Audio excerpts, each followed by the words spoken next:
The Bitcoin historian marked that the second age of Bitcoin has officially started. The first age of Bitcoin got us from $0, from literally nothing, towards over 100K. And now we're going from the 60K range, the 64K that we have today, to a $1 million mark within the second age of Bitcoin. And it looks very different to the first age, because we need bigger capital pools to attract towards Bitcoin to actually achieve a higher price of Bitcoin. This is not Bitcoin drifting off from its original purpose and thesis. This is just Bitcoin evolving the way it was always designed to evolve. The institutions are here, Wall Street is here, and it's actually good for you as a Bitcoin self-custody maxi. Enjoy. What keeps you bullish on Bitcoin in general in those hard times, while you have that kind of historic view of Bitcoin? Yeah, I always say that I think Bitcoin has succeeded in spite of us and will continue to succeed in spite of us. That's honestly why I think, like, when we talked about like the nobility of men kind of thing around Bitcoin, that's like one of the things that to me, it's just like, I acknowledge that I have like a specific like personal impulse towards this, but yeah, I think I've seen Bitcoin withstand like so many people's desires over time for Bitcoin to be certain things, or to have to conform to certain visions of things, and that Bitcoin has withstood all of that, and it keeps running, and it's dependable. And so yeah, I mean, a lot of this is you just really have to think of how robust the Bitcoin network is, right? I mean, even right now, it's like there's a massive crisis of faith in a piece of software that has run for 17 years. The data in it is so valuable that it's like huge, a single unit of it is like a whole person's salary. And I think, yeah, the institutions are coming too. The institutions are here, right? So I spend my time building a couple media projects outside of, just my own personal stuff. One of them it's going to be announced in a few weeks, so stay tuned for that. And the other one is Bitcoin Treasuries. And yeah, look, I think the ability to create derivative financial products on top of Bitcoin is really interesting, is pretty new. Stretch and Seyr are getting tested right now in the marketplace. I think that's good, but I do think that the financialization of Bitcoin is here, and the integration of Bitcoin into the financial system. And I think that that is going to bring with it likely the liquidity and stability of those institutions. And so, I think that I also do think that Bitcoin can withstand the wants and desires of those groups. And I think that Bitcoin's ability to, withstand the wants and desires of people, for it to conform to certain things, like, makes it incredibly robust. Like, this is what we want from like a global, currency system, is that like, yeah, like no, not just like body, but like no large group of people like should be able to stop you from using it, and no large group of people, its participation in it, should stop Bitcoin from being useful. And so yeah, like no, like has North Korea's use of Bitcoin made it less useful? Has Iran's use of Bitcoin made it less useful?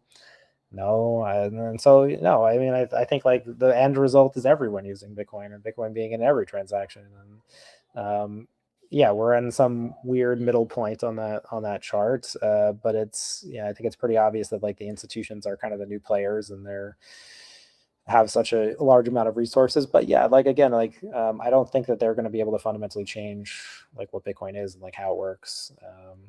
I haven't seen anybody really be successful with that, and so I'm not super convinced that like Wall Street is going to be able to do that, or the U.S. government, right? Like, and so I sort of view Bitcoin as, yeah, it's this ultimate, most corrosive, like, it's like this beam of light in space that just like eviscerates everything around it.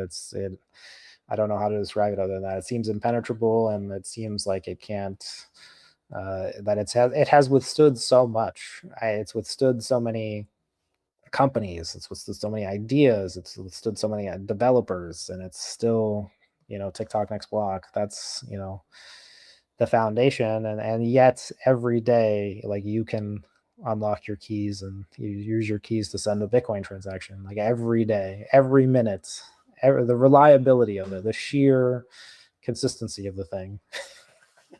I used to say, like, back when I was at CoinDesk early on, I was like, the top story on CoinDesk every day is that the Bitcoin network is still running.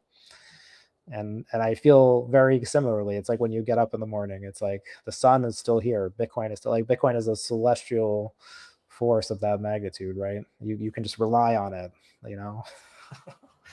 So yeah, I don't know. I'm incredibly bullish. Yeah. The big question is, how severe is this bear market going to be, right? And so I can only speak to a few different points on that. One, I would say, from talking to a lot of the OGs, people who maybe don't know me, I've been a Bitcoin crypto journalist since 2013. I kind of have this weird connecting point now. I just did a podcast with Jed McCaleb, right? Like, who's a crypto billionaire that people might not remember anymore, who's like actually sending satellites into space. But I have an interesting connection point where I talk to a lot of the kind of very early people in Bitcoin and crypto still.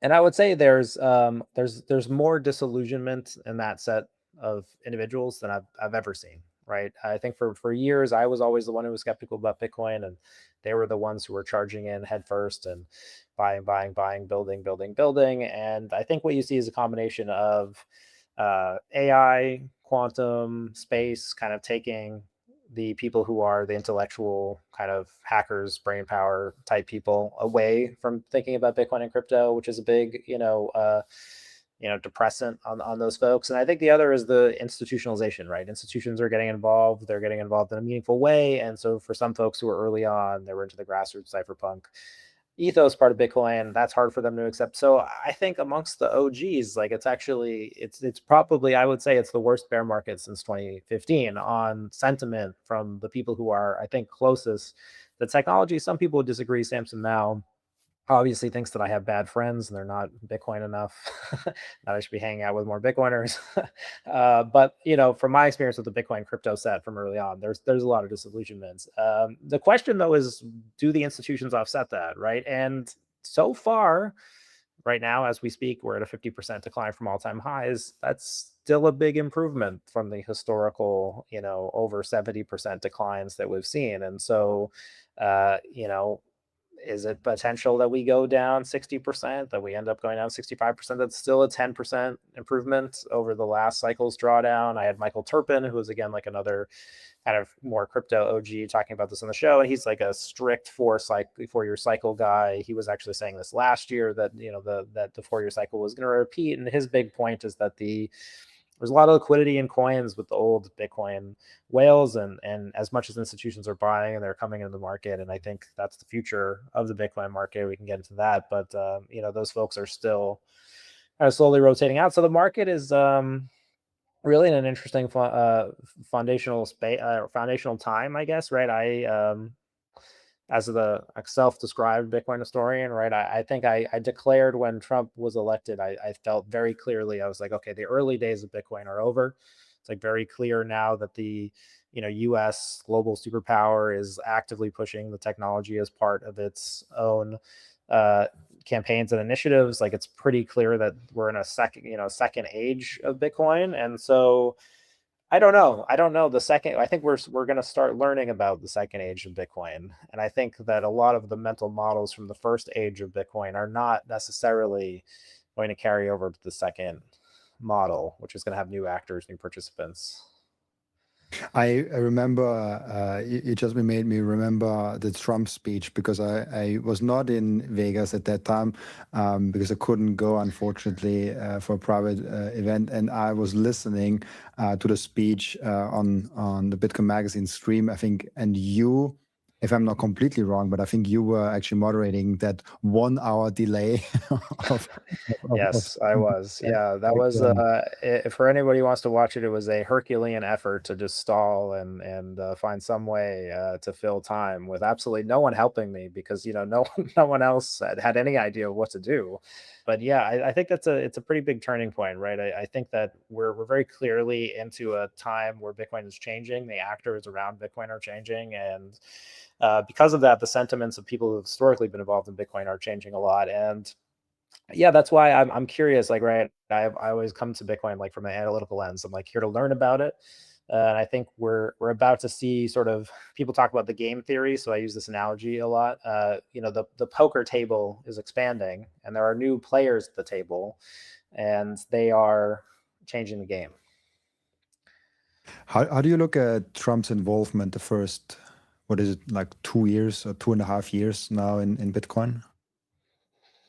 Yeah, yeah. It's been a mixed bag. I would say, Trump is someone who brings a lot of energy and enthusiasm and attention to ideas, and he certainly delivered on that. I would say, some of the things that he did would have been unprecedented with freeing of Ross Ulbricht and other things like that. In terms of actually being able to deliver on legislation, I always say there's a reason that the three bills that he proposed were in a certain order, and that the order sort of tells you everything about his priorities: Genius Act, market structure, Bitcoin Act. Right, that's the priority.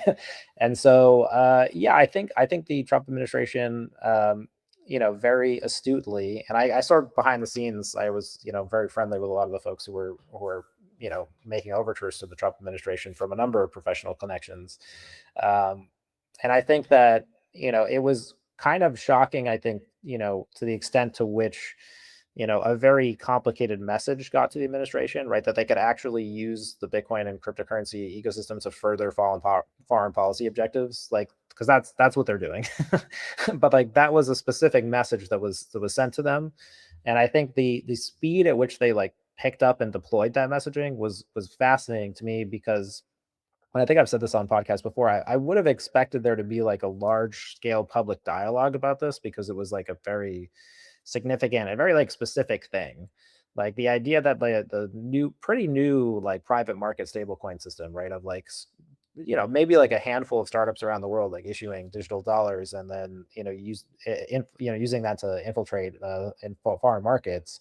That was like a very specific, nuanced thing, and the speed at which it sort of like entered foreign policy was like, night and day. And the example I always use is, we have the opinion that, like, you think about Jekyll Island and like the formation of the Federal Reserve, and I don't know, I've always had a feeling like I just thought these events took a lot of time.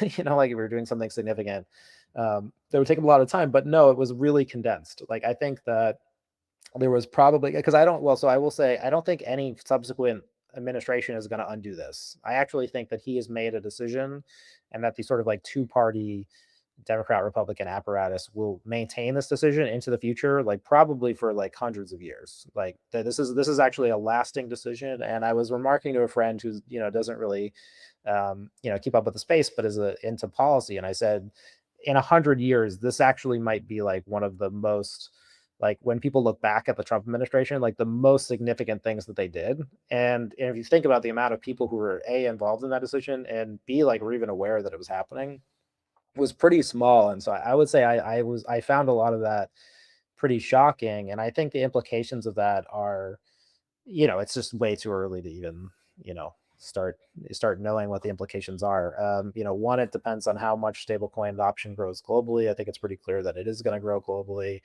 I think it's already growing domestically in the United States significantly. That has implications for Bitcoin, that has implications for the world, and that has implications for, I think, how people feel about Bitcoin, simply because, it is now a tool of a specific form of statecraft, right? And I think that there were a lot of people in the Bitcoin space who sort of hoped that Bitcoin would lead to something else. And since it doesn't appear to be doing that, that hope and optimism sort of needs to go somewhere else, right? Like Bitcoin's no longer a vehicle for that. I don't think it can't be a vehicle for that. And we can maybe get into that. It's just not specifically right now. Like, just for an counter example, right? In 2021, if you had asked me like, okay, how does Bitcoin emerge on the global stage? I could have told you like, well, maybe El Salvador will lead some sort of like BRICS style like group of nations, and they'll start adopting Bitcoin, and that will challenge the U.S. power structure, which will be a late adopter, right? That was a plausible scenario. Like that didn't happen. So what happened was like the nation that was in charge of the global power structure was like, oh, Bitcoin, great, like let's go, and we'll use it for our own objectives far before anyone else, and everybody else can just stay in the back of the line. But that's the situation right now. The question is, do the Democrats, if they get in power, undo that? I think it's pretty unlikely. I think that there's a pretty strong awareness that, because of the U.S. fiscal situation, that the stable coins are like a pretty powerful tool for that. And you can get into the Whitney Webb, Mark Goodwin type of thinking, and I think it's pretty sound that outsourcing some of these foreign policy objectives to the private market is something that the U.S. government has done historically, especially with data collection to like groups like YouTube and Facebook and Google and places like that. Right, that was the U.S. government does opportunistically lean on the private market to do some of its own bidding. And I think this relationship is going to be really hard to undo. And so as a Bitcoin ecosystem, it's sort of one of those things where it's like, okay, well, how do you progress in the face of that? And so far there's been pretty limited opposition to that, I would say. Yeah, I think so too. A lot of big thing as well as people also were hoping for Trump to do was, and some people also really didn't want Trump to do that, but it was the strategic Bitcoin reserve, and them actually actively buying, apparently in a budget neutral way, however this is going to be for the USA. Is that something that you think will still come? I don't know. I think that I would expect I mean, now we're looking at a pretty likely situation where the Democrats take a significant amount of power in the kind of legislative structure in the U.S. I think that that's probably one of the things that they're least concerned. Like they'll just get rid of that like on day one. I think Cynthia Lummis in her public remarks like almost never talks about the Bitcoin Act. I think the policy like chances of the Bitcoin Act were always pretty low. And yeah, I would expect that. I don't know if they unwind it, right? Because like right now, it's kind of interesting in the way it's set up, right? Where it's like it exists, but like they're not selling or doing anything with it. It's just kind of sitting there. And so, does it get sold for some sort of strategic objective? It seems like there'd be opposition to that. I mean, the best case scenario for the strategic reserve, I think, at this point is that it exists, and then because it exists legally, and the bureaucracy of unwinding it would be complex and somewhat more painful, that it just America just holds its Bitcoin for a long period of time, and then there's some later benefits that are reaped because of that. Though it's hard to say, right? I don't know. China was in a similar position, right, and kind of fumbled the ball. So anything's possible, right? We Bitcoiners always preach not your keys, not your coins. But we're giving away all our data to the big tech servers. Your passwords, your identity, your accounts. That's why I personally switched away and started using Proton Pass. Everything is end-to-end encrypted, so not Proton and not anyone else can read your data. And look how simple this is. I just click here once on the login button and I automatically get the passkey sign-in from Proton. With just one click on it, I'm signed in. And of course, it also stores all the two-factor authentication codes. And if my credentials ever show up in a data breach, it warns me so I can act very fast. If you care about holding your own Bitcoin, you should also care about holding the control of your own data. It's the same fight. And the best part is you're not sacrificing your convenience. It's privacy and security by default, and you can start for free right now. And if you want to upgrade to Proton Plus, you get that for just $1 for your first month. Link is in the description and in the pinned comment down below. So go to proton.me/pass/Robin Seyr. Make sure you close your digital front door. It takes you 5 minutes and €0 to start with. Again, that's proton.me/pass/Robin Seyr. Yeah, absolutely. I find it interesting that you frame it as like the second age of Bitcoin, especially with 2024. And it does feel like that. It does feel like a very different time now that we have ETFs around with BlackRock. We have strategy, obviously, since 2020 already, but like more present. We have all the other treasury companies. We have more institutional adoption. We talk about openly about nation state adopting Bitcoin. Alone that this is a question and a thought that America might do that, another station might do that. That sounds crazy if you talk to a Bitcoiner in, I don't know, 2016 or 15.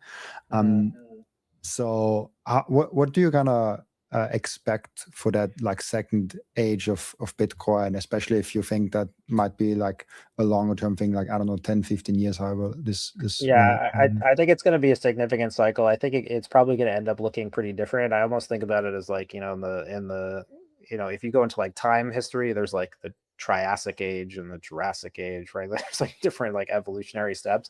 Yeah, I think the first age of Bitcoin had also a couple compartments, parts, right? There was sort of the early like fringe internet, like almost, so small that it like didn't matter sort of phase where, maybe the whole population, the whole user base of Bitcoin, I think before 2011 was probably under 10,000 people.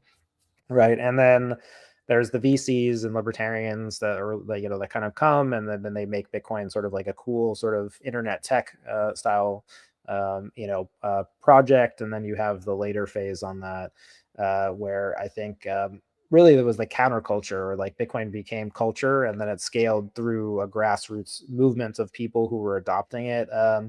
And I give this is an unpopular analogy as well, but I think that, even though Bitcoin and crypto split, you can look at like the 2018 to like 2023 period and say like, well, like actually the culture was the primary vehicle by which like the technology became mainstream on both sides. And the reason that you can tell this is that both of the cultural camps within Bitcoin, the larger technology group, they use social signaling primarily as like a means of adoption. And so like in Bitcoin, that is like you had laser eyes, you ate meat, you went to conferences, like you had certain habits and behaviors, and like it was all about positioning. Like the culture was the vehicle by which Bitcoin was becoming part of the larger conversation. And so Bitcoin was kind of a fringe thing and then became counterculture. And this is the demarcation, right? Like now I think now that the government and institutions support it, it's early mainstream, right? So you've crossed the chasm. But then to get over the chasm, there was this counterculture period where Bitcoin was cool and like edgy and like, cool people came to conferences, And then on the NFT, like crypto side, it's like, well, social signaling was a huge part of that. It was almost all entirely about social signaling. You had like a visual identity as like an NFT person that used crypto and you were a crypto guy. And like, crypto was a huge kind of part a social identity and like those communities and everything. And so I think that like when I say like, okay, we've clearly entered a second age, I think that part of it is over. I don't think that's happening anymore. Like I don't see it happening. I'm not saying that like Bitcoin won't have a culture. It's like a very clear point. Like Bitcoin will always have a culture, and I think that culture is useful. It's just that the culture won't be like the vehicle by which it's becoming mainstream. Like it was very clear from like 2018 to like 2024, like the idea that Bitcoin was like a large constituent group of people that like later formed a voting bloc and then actually like had those desires put into some sort of political action. Like that was kind of like a definitive movement, right? That like sort of happened. COVID was kind of like the instigator of that. And I think that is over because once you become cool and then you sort of become uncool because you're like mainstream, it's like I don't know how you become cool again. Like it's just like the phase where like technology is like cultural and cool just seems pretty small. And the analogy that I've used, that again I think a lot of people don't like, but I actually think it's pretty true, so I repeat it, is that like the internet had a similar pattern where like in the late 90s there was like internet cafes and you would go there and you would meet internet people, and like internet people had like online personas. Like this was like a very, but if you look at the whole arc of the internet, like this was a pretty distinct phase, like that didn't cross over to the mainstream adoption. And so yeah, I think that the second age of Bitcoin really is going to be like the larger elements of the global power structure integrating Bitcoin, and that looks like governments and institutions like being the active drivers of Bitcoin adoption. Like I don't think that individuals are going to take Bitcoin from 100K to a million. Like I don't think that that's going to happen.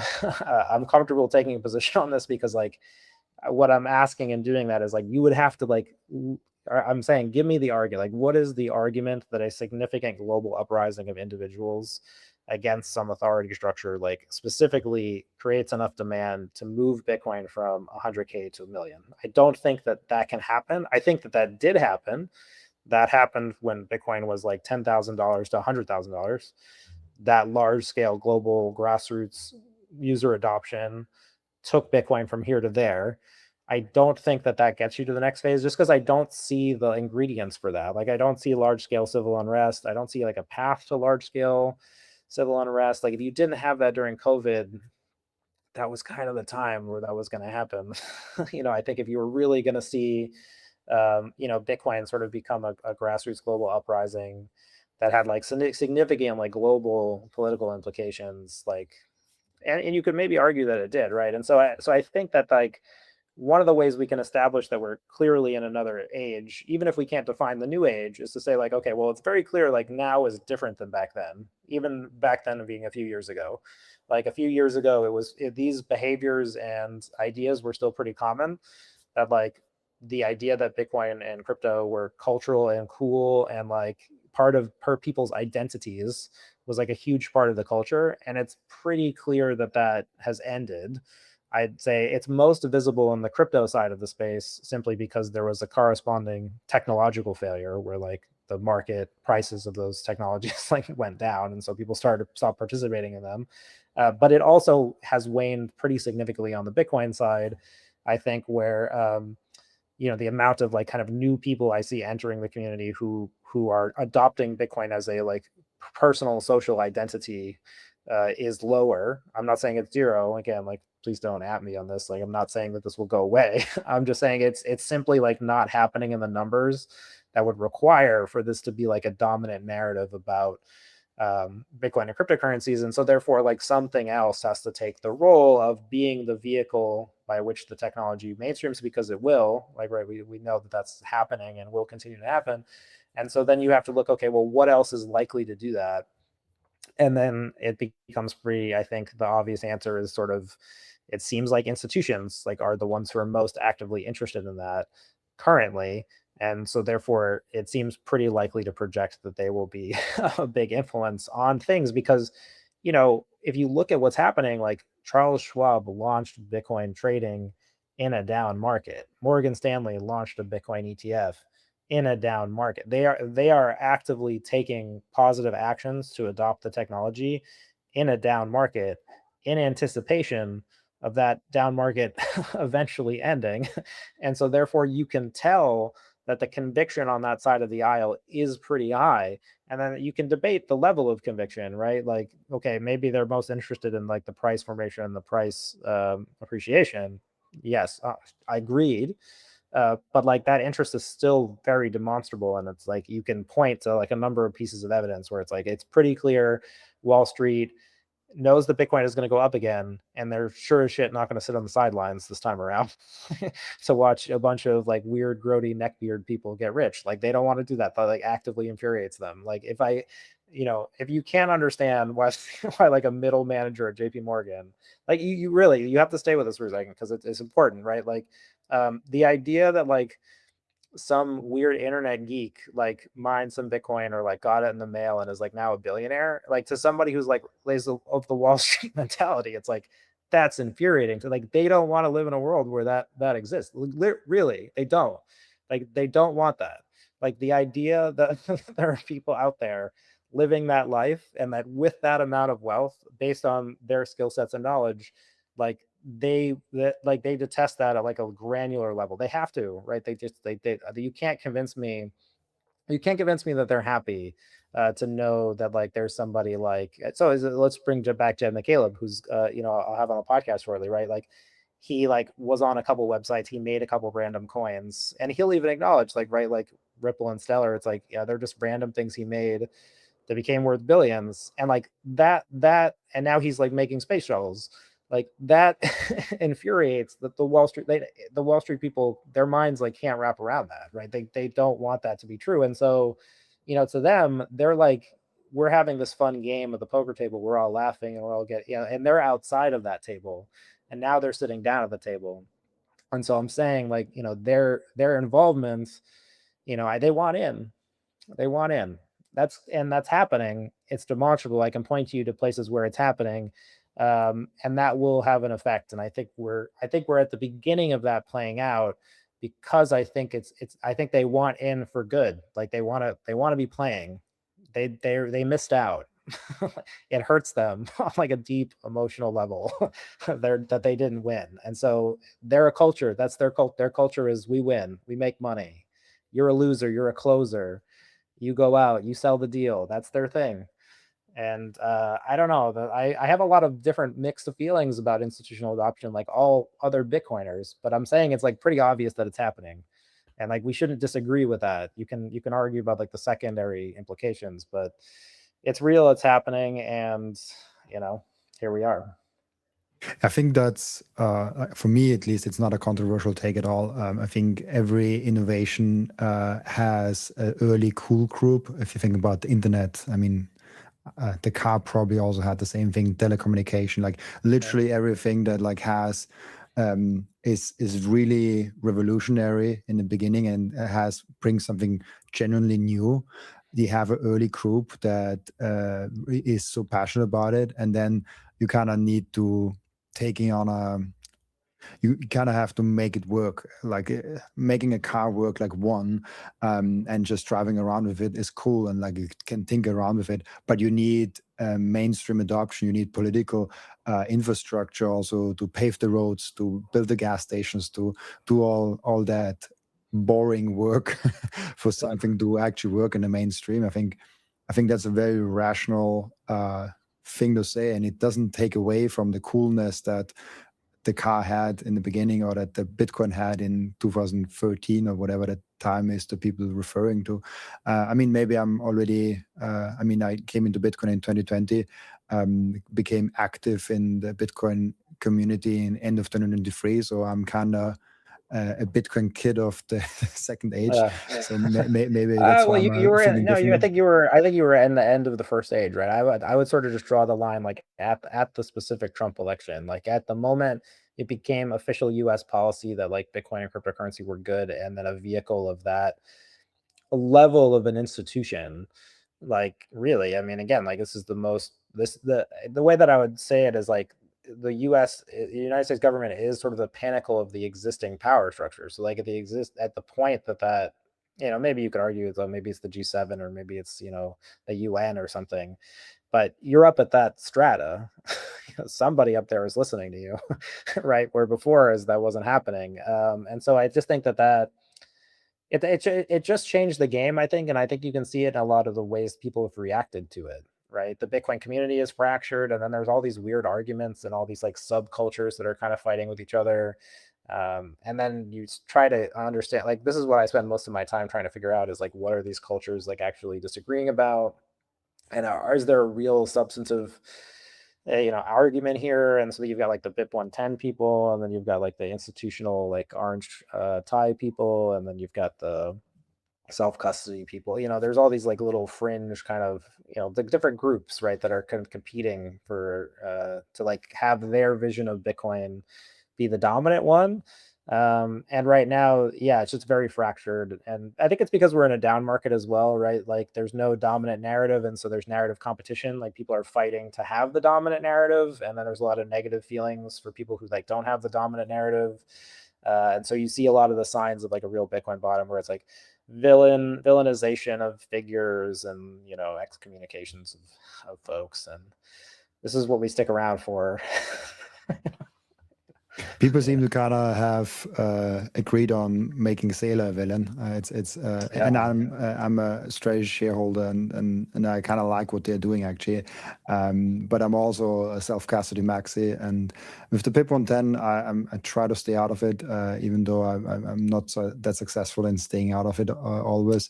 It's hard. But it's hard. Like you you probably know, but like there is a lot of people asking me every week what is my stand on. And like I made last Saturday for the first time, I think a full summary of like what I think about it, and I made on several points the point of saying like I'm not an expert.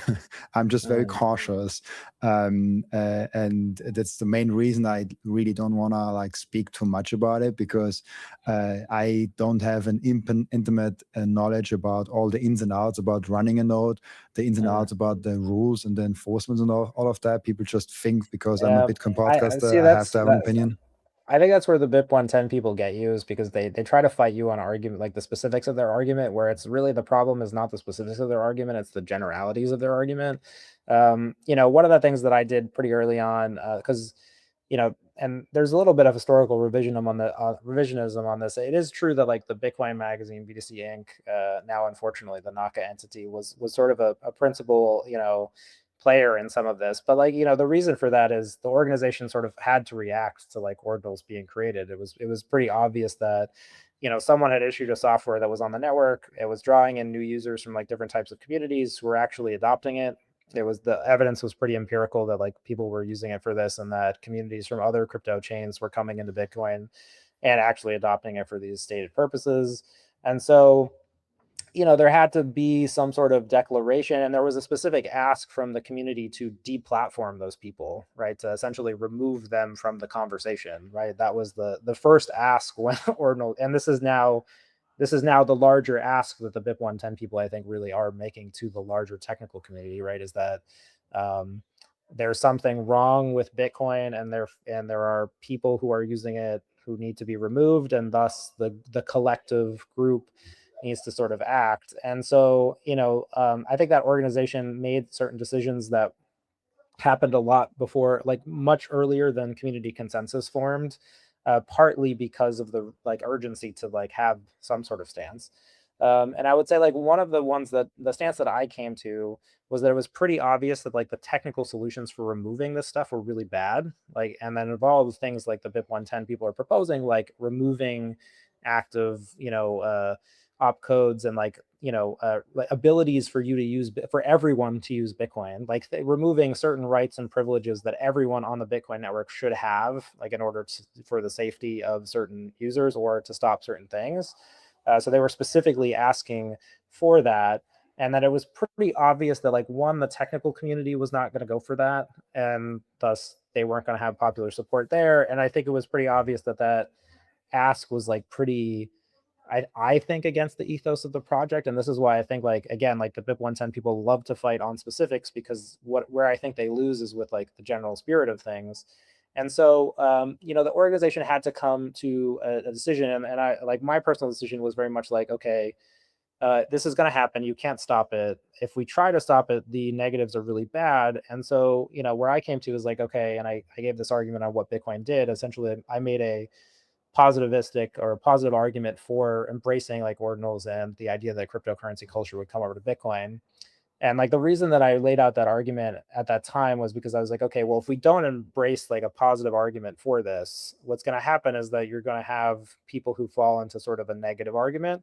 And I thought the positive argument made a lot of sense, because essentially, like, everything's good for Bitcoin. We want crypto people to be using Bitcoin because we want them to sell their coins. We want all those coins to go to zero. There was just like a lot of like there was a lot of ways you could make the argument, I think, seem more positive. Like, obviously, like, development and money coming to Bitcoin is generally good, and people like that.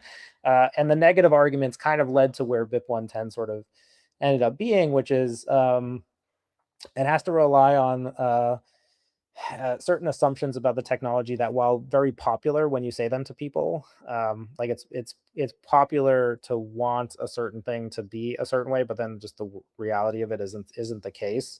And so I think that a lot of the arguments that the BIP 110 people make, it's unfortunate, because I think the people who are in that camp really care about Bitcoin. They really like Bitcoin and want it to succeed, and I don't want them to fork off the network and ultimately kind of go onto their own shitcoin. I think that's kind of the inevitable result of what they're doing. But ultimately, the problem with their argument, I think, and I frame it a little differently, is that uh, and this is kind of gets thrown out in a lot of like technical discussions, or not introduced, right? And this is sort of a classical Austrian economics idea, and I introduce it because I think a lot of people who have like the economics background sort of don't accept this, is that like tolerance is like actually a thing in markets, like that the markets that are the most tolerant of the potential outcomes generally are the largest, and they have the most freedom. And so, ultimately, I think with something like BIP 110, it's like, do you want to live in a network in which there is like a tolerance of a lot of things, even if you don't support those things?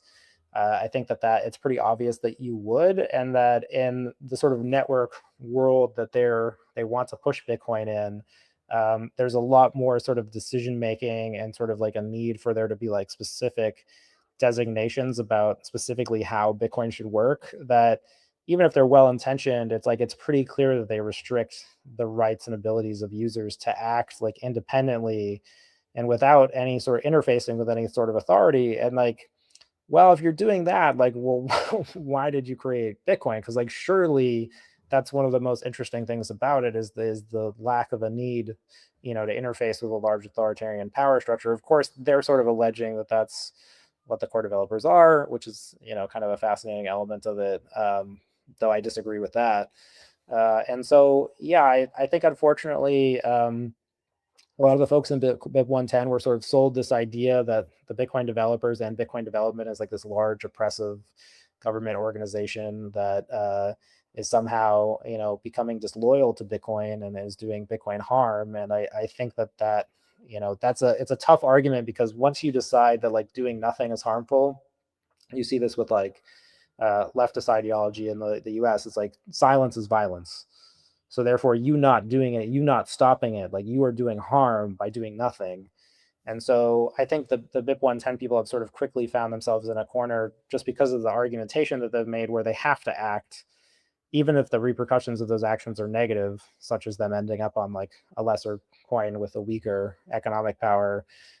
They have to act because their culture has sort of decided that like the status quo that has literally always existed on Bitcoin is now unacceptable to them, and so they have to go and fork off and create their own coin. And it's just really, for me, it's just sort of like when that happened. I didn't really want to see that happen, but I think it seems unavoidable at this point. It's interesting. You, as a self-described Bitcoin historian, how close is our current situation to the block size wars?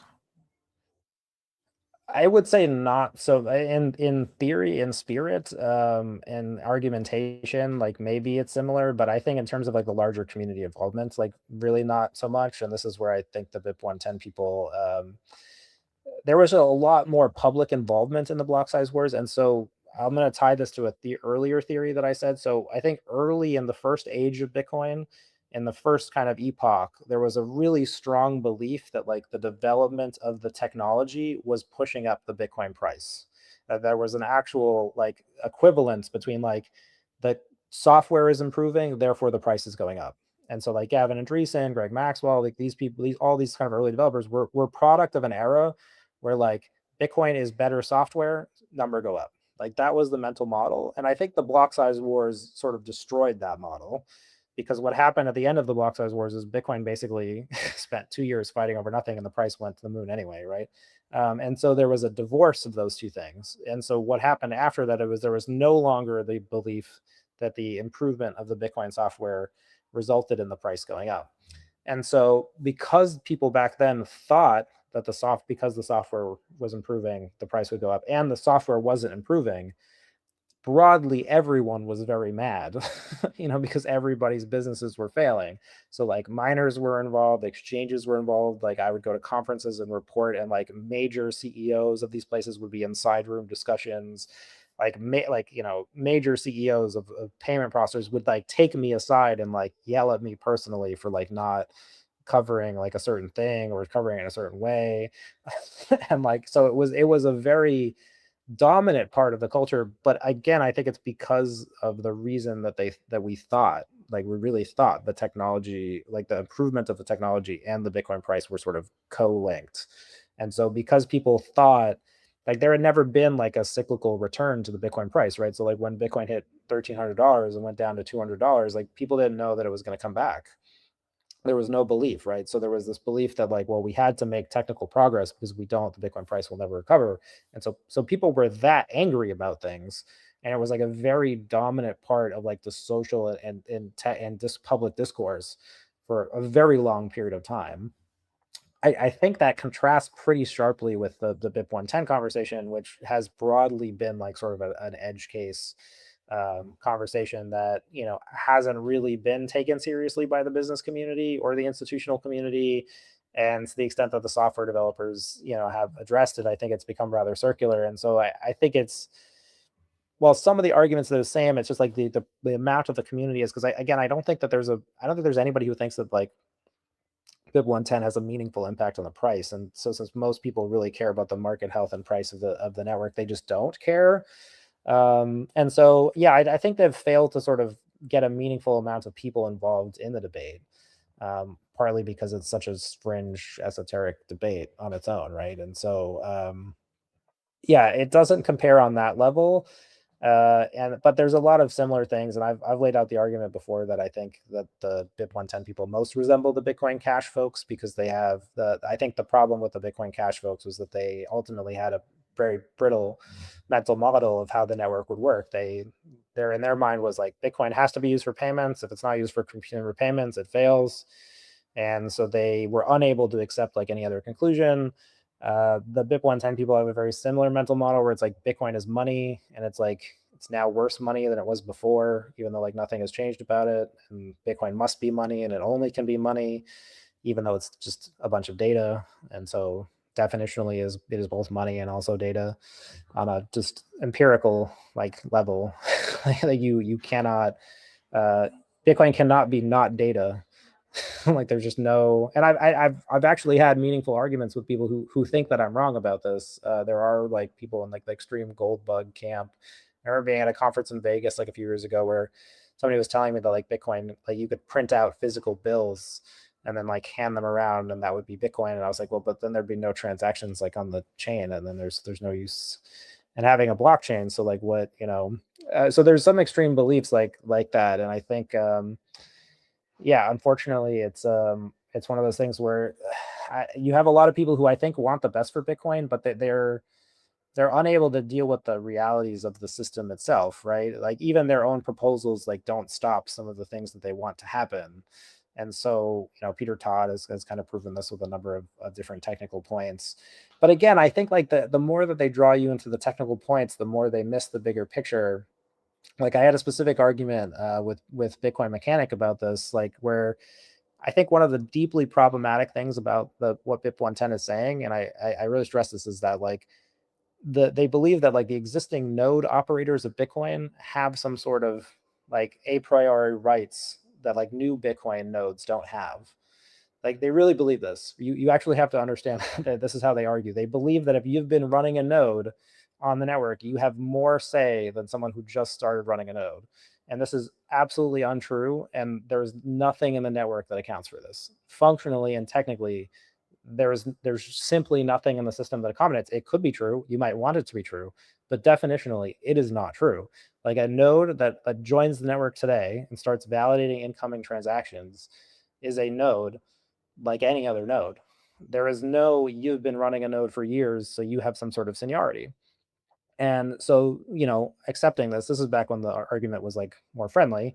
I said, I would posit to you, like Mechanic, that like, then really what you're arguing for is you're against immigration, because what you're saying is that like, you don't want new people to come in.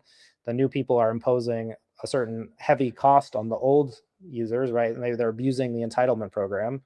But there is nothing definitionally in the Bitcoin technology that allows you or gives you some more weight than another person simply because you've been involved for a while. And so there's nothing, the argument just falls apart on just basic logic. Even if that's what you want it to be, that's just not how it works. The question then is, well, that should have that be how it works. I don't think so. It's just not how it's designed.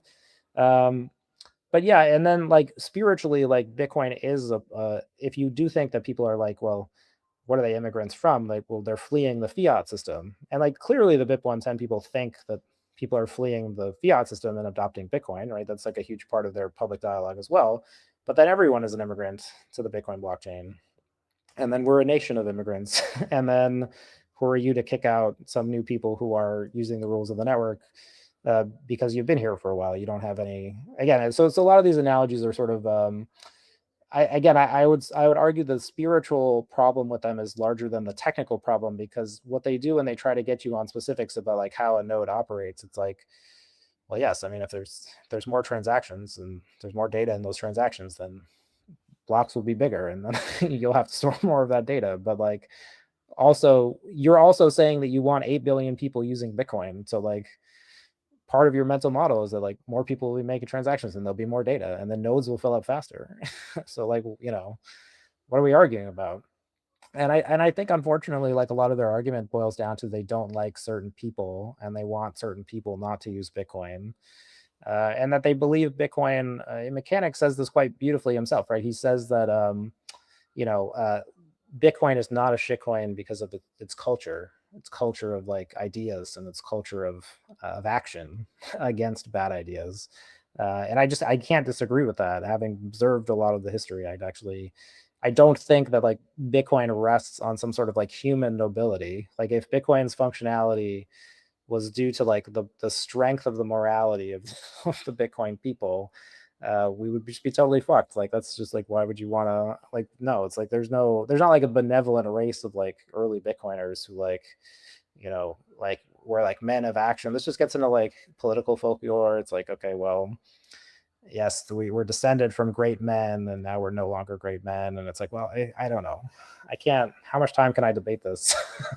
Like there's it's a problematic idea because it's, you know, if Bitcoin is ultimately the product of like just human goodness, then I don't know how strong that network is going to be for the long term, because I don't think humans are. It's a nice thought. It's a nice thought. I just don't think that's how it works. Like, I don't think we want the security of Bitcoin to like be in the hands of noble men or something like that, right? I don't know. I just don't like that idea. It's weird to me, and I have to say it out loud in conversations like this because I think it's so. Like, just say it out loud. It's like, okay, like Bitcoin is secured by the nobility of men. It's like, okay, well, I guess like. Not really. Like it's a software that like has certain parameters, and I think like we don't want it to be secured by like nobility or altruism. Like why would you want that to happen? So I don't know. It's a weird argument to make, but I mean there is of course a social component to Bitcoin, obviously, but is there though? Like, I mean, and so this is where I think like one of the arguments is like, well, sure, and it is the case that that's true, but wouldn't you want a Bitcoin that is designed like where you wouldn't have to interact with anybody? Like it's supposed to be ultimate sovereignty, so it's like if it's you, the individual, and the protocol, and so this is, I think, the importance of the argument is that you are sovereign to the extent that you and you alone can. This is where I have a lot of commonality with the folks who like came to BIP 110. It's like, okay, like yes, like we want Bitcoin and the individual to have as much sovereignty like over Bitcoin as possible. That includes like them writing their own software like BIP 110 has done. That includes, or sorry, not BIP 110. That includes the ability for them to write their own software, to run it in the rules, and for that rule system, for them not to need the majority's permission to run that software. This is where I would strongly defend their right to disagree with me up until this point. Let's just draw this line where I agree.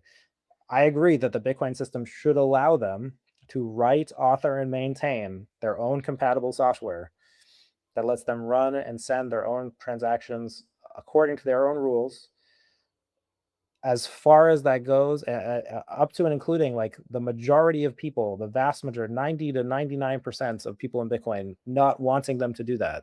They should still be able to do that because like that is good. That is a good thing that we want to do. But then forcing the rest of the majority to go along with you because you're unwilling to accept that the rest of the majority does not want that is a step too far. That is you forcing your wishes on the collective, and therefore you are being intolerant. Like you are the one who is being intolerant. You are asking for there to be a specific change and saying that there is no acceptable alternative. Whereas in the case where I believe it's okay for you to run knots, I'm saying and tolerant of your rights and ability to do something that I disagree with. And that is the hard distinction that I think that when they crossed over to BIP 110 and proposing specific consensus and incompatible changes, it is a consensus incompatible change. That is what they are proposing. And at the point that they are doing that, they are the more intolerant party. With Microseed, you can engrave your 12 or 24 word seed phrase, the entire seed phrase, onto a 1-inch small washer. Yes, just one washer. All 24 words on that one washer. You can hide that thing everywhere. And even better, you don't need to buy a new kit every time you have to get a new wallet. You can make unlimited backups because Microseed is not selling the washer. Microseed is selling getting the device that stamps the washer. So you get the full kit with the device, with the washers, with the hammer, with everything you need to get started today, and you can make with that unlimited amount of backups. Go now to microseed.io. I finally and officially mine Bitcoin. This is not just something to stack more Satoshis, but it's most importantly also to support the network. Individual miners are the ones that keep the Bitcoin network decentralized. And by the way, you get KYC free Bitcoin. That's why I use Simple Mining. I get an actual proper Bitcoin miner. They set it up for me. They repair it if it breaks down. And most importantly, they let me choose the pool and even connect my own full node. I'm completely sovereign and I'm completely in control, and I can sign up with Ocean, no account needed. I just give them a Bitcoin address and then there's mining going on. No KYC, nothing. So if you're ready to mine Bitcoin, go to simplemining.io, tell them you come from Robin, and let's mine Bitcoin together. Yeah, like in a way, your freedom goes as far but not further than someone else's freedom. Is that kind of like what you mean? Right. Yes. Because in the situation now is more ideal than their preferred situation. So I'll describe. The situation now is that they can run their own software that they believe works up until their conditions. They can interact with other people within that software. They don't need the majority's permission to do that. And they can not include transactions in the mempool, their own mempools. They can choose to not interface with like block providers or like miners who support those things. They are doing all of that freely on their own, and they have every right and privilege to do that. In the same way that someone who is currently using op-if or advanced scripting to preserve their own coins, or again using arbitrary data for any number of their personal inventions, which is like they want to describe systems for embedding data and doing applications or like whatever, they have the ability to do that. They are paying fees within the system. They are following the rules of the software as designed. Otherwise they would be creating invalid transactions. And those people are both of those groups are able to freely coexist in the current Bitcoin software. Therefore, like that is an environment of maximal freedom. Clearly, their environment is one where they will still do this, but then everyone has to conform to their standard.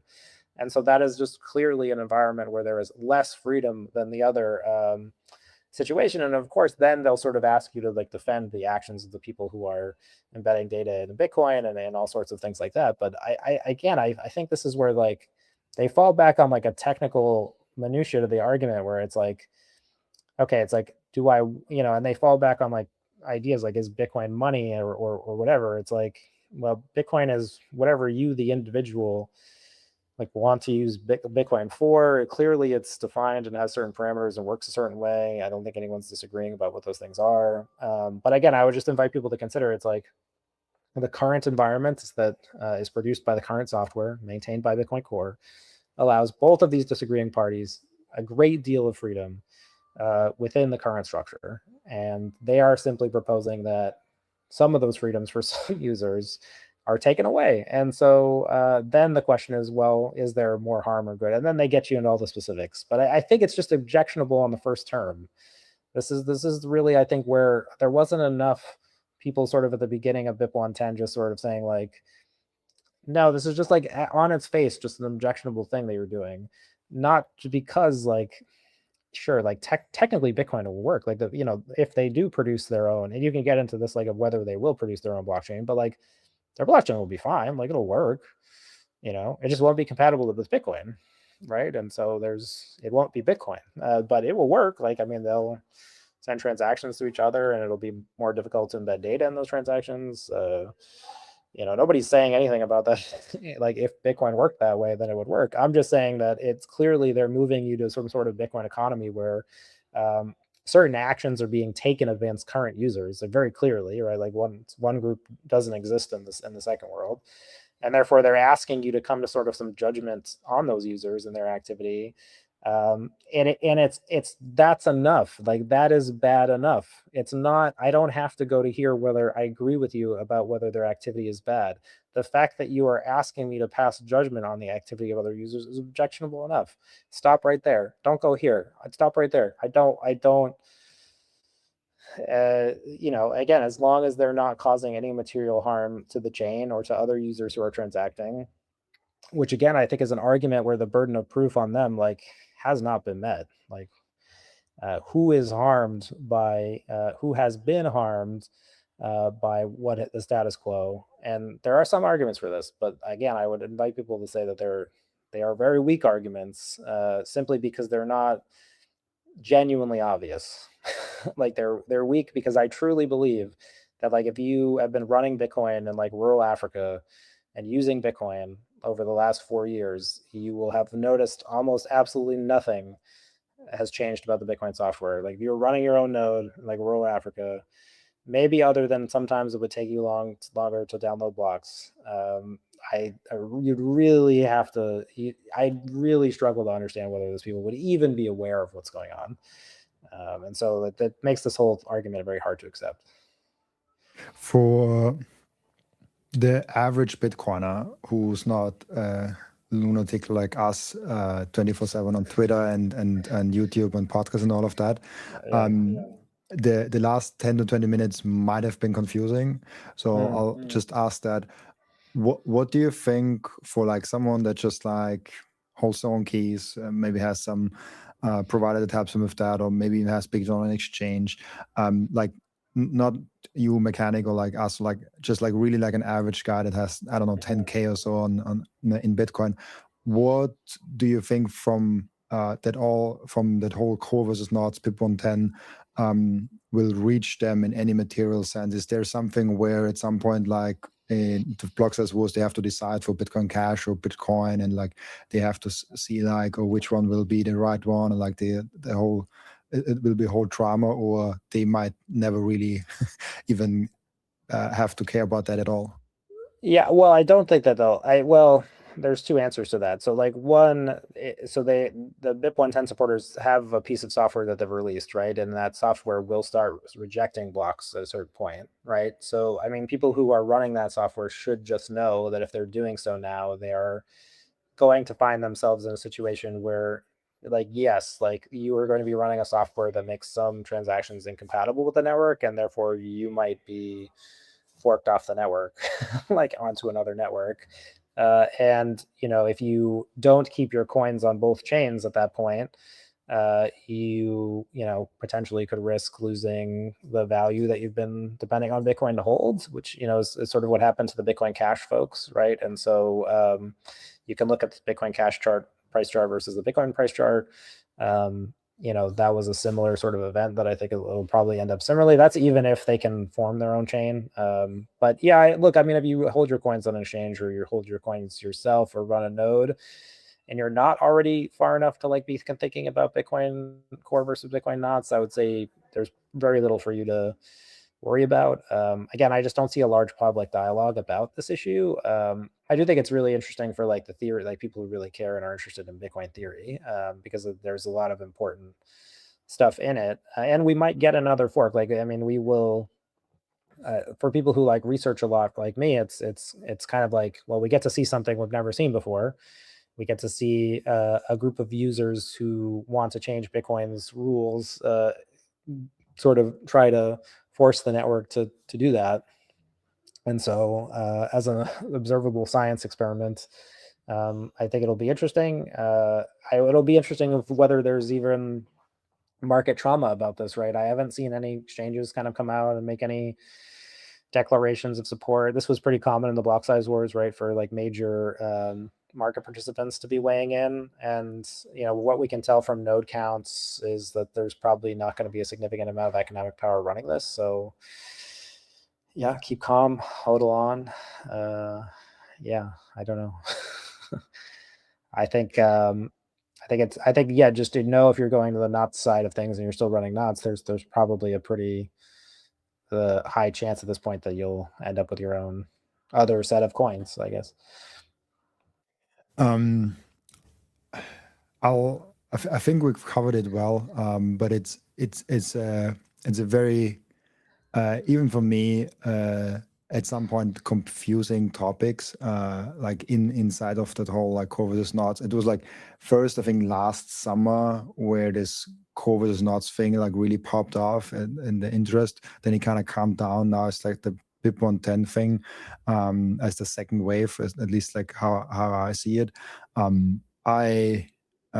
I really hope that we like this there's like infighting already is a controversial word at this point to use, but I really think that we benefit more if we fight together, which is always easy to say. It's like, yeah, like let's just like do things together. The disagreements in Bitcoin is one of them, which made it interesting, like the fights in Bitcoin, be it even for like things outside of Bitcoin, for like sunscreen and diet and all of those things. That's what I, by the way, meant previously with the social factor of Bitcoin. It's like there's always that human factor kind of involved somehow. It's not deciding over Bitcoin, but like there are people in Bitcoin, and we go to Bitcoin conferences and meetups. So I don't know. I'm really I can't wait to how this shakes out. I think like August is an important date, I think. Yeah, August is the important date, and yeah, I mean it'll be interesting. I think as I said, I hope people don't lose Bitcoin because of it. Like if you're someone who's running knots and like you deeply believe in the knots cause, I would say like don't sell your Bitcoin. Like even if you create your own chain, there's a lot of people who I know from the Bitcoin Cash days, and I know people and have maintained relations with people who like even went to BSV. There's a couple of people I know who like went to Bitcoin Cash and then they became BSVers, and they were earlier to Bitcoin than me. They owned much more Bitcoin than me. And now they are still working in the industry. They lost everything. And they were really passionate about what they thought Bitcoin should be and how the software should operate. And they were economically penalized for that action, right? And so, it's fun and interesting to talk about consensus decisions, and it's like fun to talk about the theoretics of the Bitcoin software. But I've also seen people's lives like be directly impacted by making a choice to go with a minority fork. And of course, the BIP 110 people will tell you that it's not going to be a minority fork, that their rules will just become consensus. That seems unlikely based on the data that we have and the public dialogue around it. So if you feel strongly about that, and if the things that I've said have infuriated you, I apologize. I would invite you to just hang on to your Bitcoin.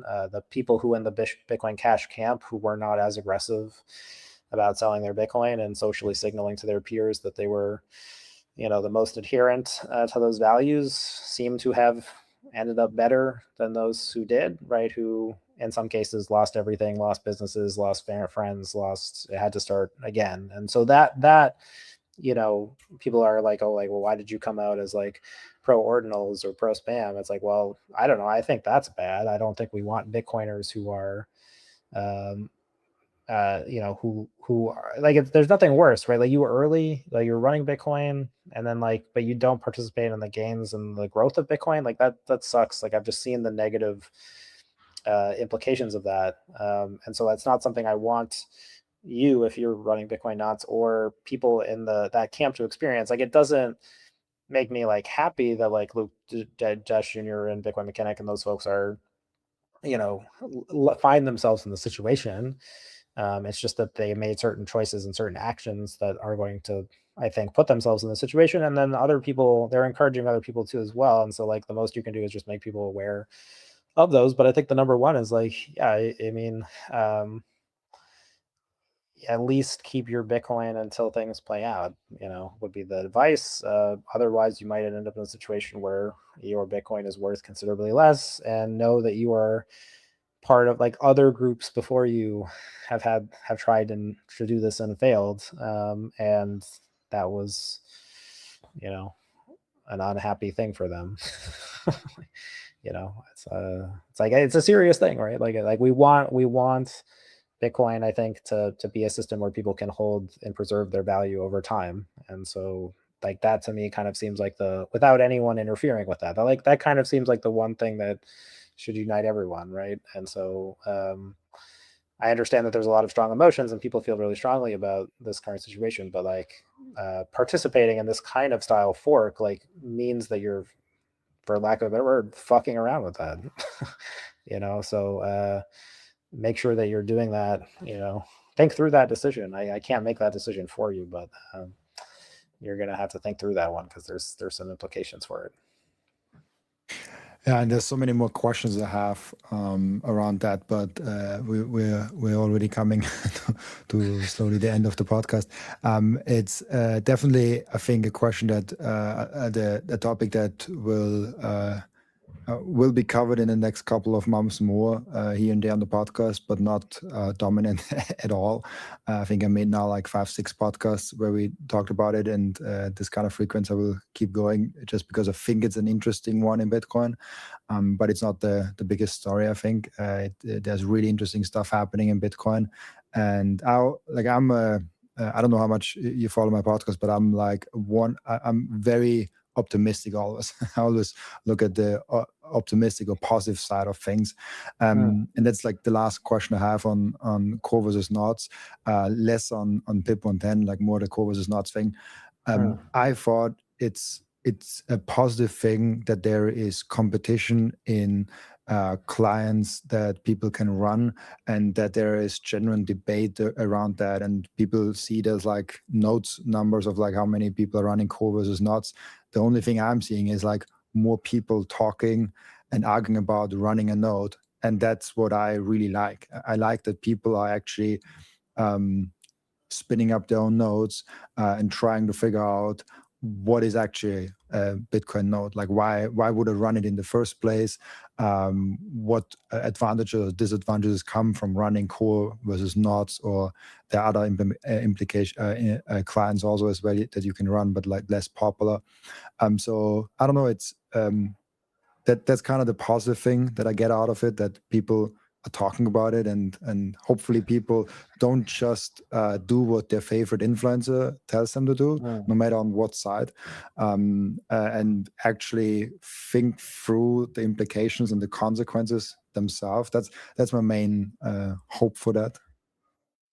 Yeah, I think that's good. There's some things that I would say to that, right? Is because of some technical limitations to Bitcoin currently, like I think it was only recently that the consensus library has actually been separated in the code. It's only recently that it's been, we've been technically confident enough that you can run multiple implementations. I think there's like much more safety in that now. And yeah, I think client diversity and software diversity is great. And remember when I kind of laid out like sort of where I thought the knots group crossed the line, is I think that everyone, like the idea, this is, you have to really actually stick with this idea because it actually gets to why Bitcoin is so cool. It's like the idea that you can be Luke Dasher and that you as a human being can like write a piece of code, like you can just put some numbers and letters together and that creates a piece of software, and that is your primary interface with Bitcoin, and that other people can participate in that freely.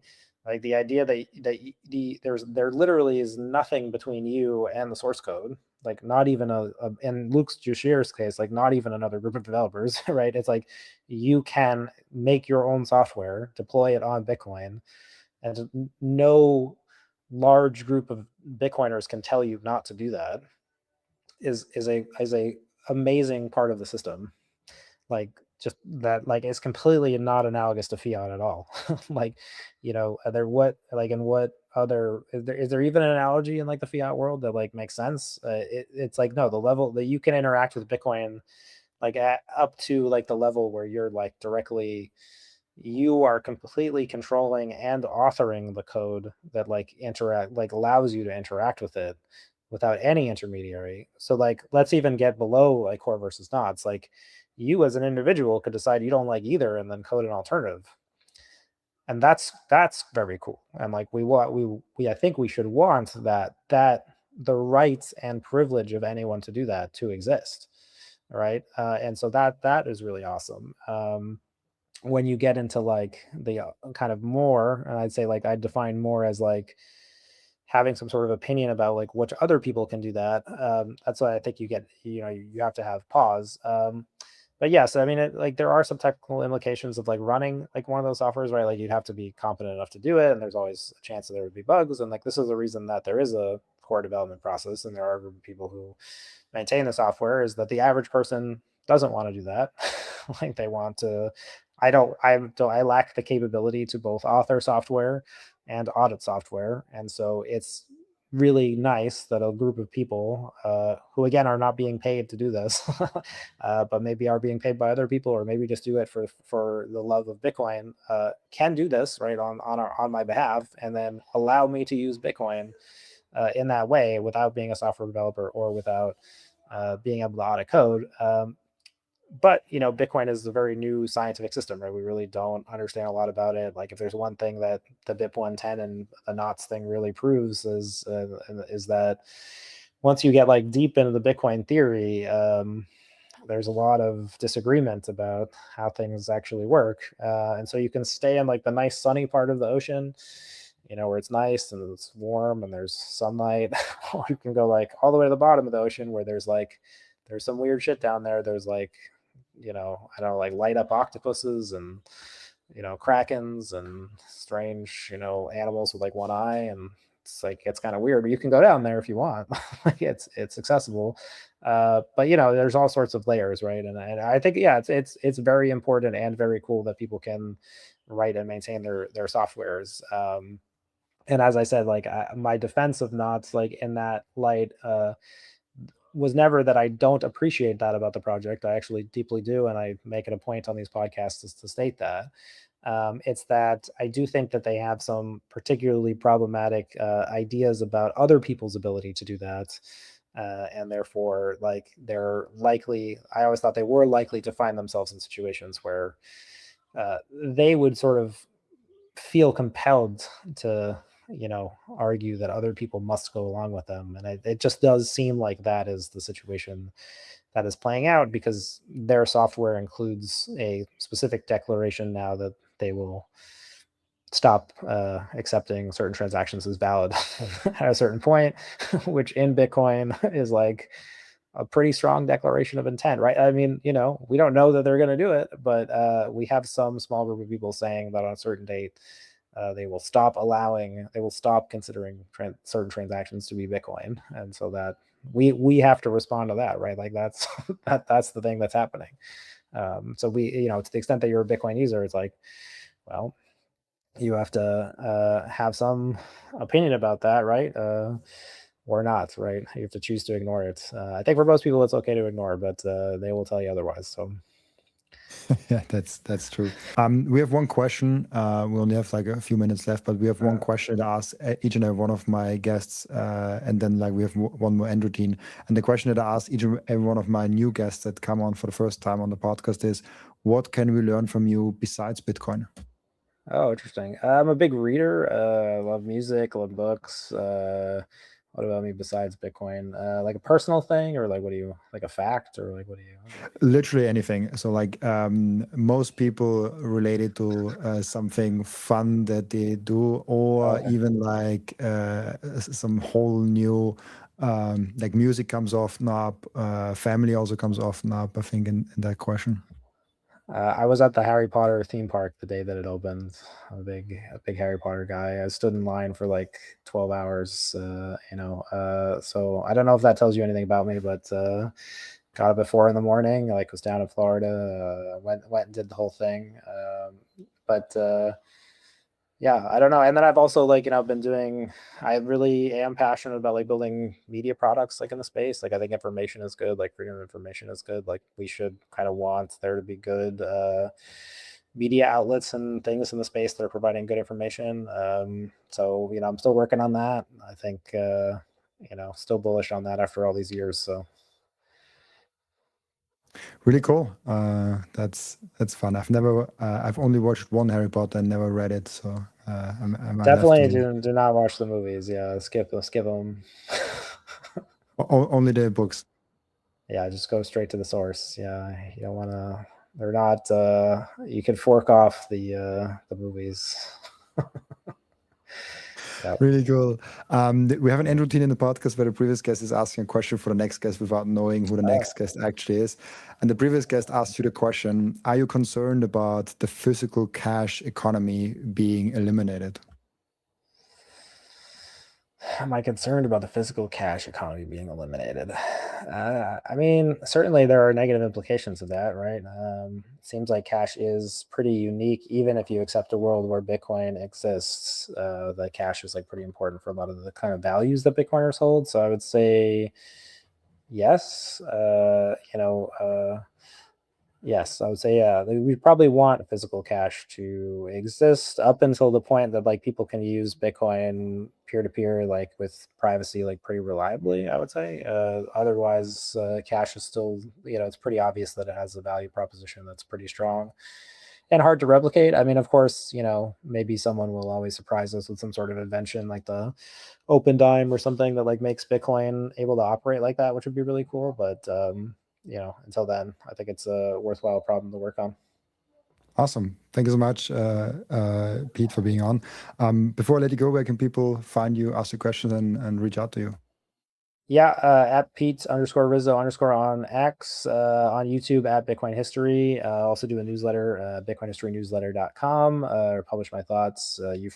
Sort of our tweet last week inspired me to write about the BIP 110, stuff in more detail. So you can check out some fully developed thoughts there once I write up some of these notes. And then, I'm usually on the internet arguing or talking about Bitcoin in some way. So appreciate folks who tuned in. Awesome. Thank you so much. And also thank you so much for everyone that is watching and listening, for joining us today. As always, I'll be back.